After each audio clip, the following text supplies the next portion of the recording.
माझं नाव आदित्य गोपाले आहे। मी महाराष्ट्र गोंदियाचा आहे। सरांनी खूप काही चांगला केलं आमच्यासाठी। आम्ही जेव्हापासून इकडे आलाय तेव्हापासून ते आमच्यासोबतच आहेत। पुढचे 10 दिवस झाले ते जे काही पण आमचे प्रॉब्लेम्स राहतात ते सॉल्व्ह करायला हर रोज इकडे मीटिंग करतात। आमचे जेवढे पण काही डाऊट्स राहतात, प्रॉब्लेम्स राहतात ते सॉल्व्ह करतात आणि फुल सपोर्टिव्ह आहे सर। आणि सरांनी फीस बद्दल जे म्हणलं की खूप सारे लोक आहेत जे स्कॅम करतात, सर त्या लोकांमध्ये बिलकुल नाही आहे ते। आम्ही इकडे आल्यानंतर फीस दिली आहे पुरी कॉलेजची म्हणाल किंवा सरांची फीस म्हणाल ते आम्ही इकडे आल्यानंतर दिली आहे। काहीच प्रॉब्लेम नाही झाला। आदित्य, तुझ्या रिलेटिव्ह मधले दुरून असेल जवळून असेल, ऑलमोस्ट आज या जलालाबाद स्टेट मधून माझ्या माहितीप्रमाणे 3 ते 4 रिलेटिव्ह दुरून ऑलरेडी इथे शिकत आहेत किंवा पास आउट होऊन गेलेले, बरोबर आहे? त्यांचा अनुभव तरी तू आला, त्यानंतरही आपण त्या कॉलेजचं डिस्कशन केलं, रिलेटिव्ह गेले, इट्स ओके। मी सांगितल्यानुसार जे सांगितलं ते तुला समाधानकारक इथे भेटत आहे? हो सर, भेटत आहे 100%। हो सर। आता जसं तुझा भाग आहे कुठला?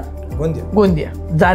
25 लाख रुपयात MBBS होत असेल, 30 लाखात होणार, डेअरिंग करणारी तेवढी अमाऊंट असते, डेअरिंग करू शकत नाही मुलगा किंवा आई वडील, अशा लोकांना, विद्यार्थ्यांना, पालकांना काय मेसेज की घाबरा नको, इकडे आल्यानंतर काहीच प्रॉब्लेम होत नाही। जेवढी फीस चांगली जाते तेवढ्याच घेतात आणि असं काही नाही आहे। फर्स्ट इयरला जेवढी फीस राहते तेवढ्याच एंडिंग पर्यंत फीस राहतात आणि सपोज 30 लाखाचा सपोज MBBS होत असेल तर 40 लाख लागणार असं काही आहे नाही। पालक भीतात मोस्टली कशाला? फ्रॉड होईल, कोणीतरी आपल्याला फसवणूक करेल, सांगितलं काहीतरी वेगळं जाईल। गेलं समजा तुम्हाला येऊन 10 दिवस झाले, इथं तुमच्या आल्या तेव्हापासून तुम्ही 50 सिनियरला भेट, एखादा सिनियर भेटला महाराष्ट्रातला आतापर्यंत की तो निगेटिव्ह फीडबॅक मध्ये कॉलेजबद्दल किंवा अँटीबायोटिक रिअल मध्ये सांगायचं, रिअल मध्ये आहे सिनियर सपोर्टिव्ह? सिनियर एखाद्या व्यक्तीसाठी सपोर्टिव्ह कधी असतो? जेव्हा त्यांच्यासोबत सगळ्या गोष्टी ओके झाल्या असतात, राईट? हेच तुमचं मत असायला पाहिजे। सांगण्याचा उद्देश तोच आहे की आज जसं तुम्हाला सिनियर हेल्प करत आहे, तुम्ही उद्या कधी हेल्प करणार ज्युनियरला जेव्हा तुमच्यासोबत सगळ्या गोष्टी ओके राहतात। 10 दिवसात व्हिडिओ बनवणं हा इम्पॉर्टंट नाही, पण तुम्ही ज्या फेज मधून आले आता पुढचे 1.5 महिना जो आहे काउन्सिलिंग चालणार आहे, तुमच्यासारखे भरपूर लोक आहेत। प्रत्येकाला त्या गोष्टी एक्सप्लेन करण्यापेक्षा हा व्हिडिओ दाखवला म्हणजे त्यांचे बरेचसे शंका 5 लोकांकडून ऑटोमॅटिकली होणार, तुमचे नाव माहित असणार। ठीक आहे, मी ऍडमिशन तुम्हालाही करताना